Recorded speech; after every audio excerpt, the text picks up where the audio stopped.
Hello everyone, and welcome to Tech Upskill channel. In today's video, we'll be covering how to fix the ntdll.dll crash or entry point not found error. We'll walk you through the steps to resolve this issue quickly and easily. So without further ado, let's get started.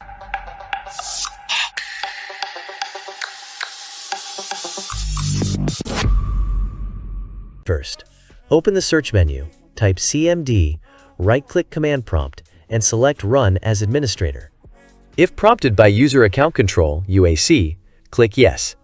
Next, run the System File Checker scan by copying the command from the video description, pasting it into Command Prompt, and pressing Enter. This scan may take some time, so please be patient.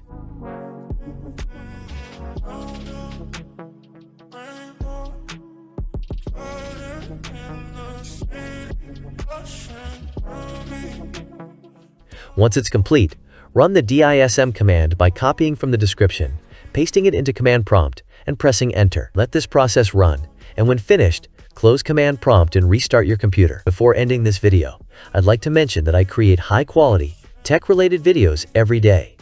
If you enjoy my content and want to support my work, please stay tuned. I hope you found the video helpful.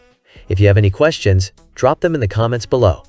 As always, thanks for watching, and I'll see you in the next video.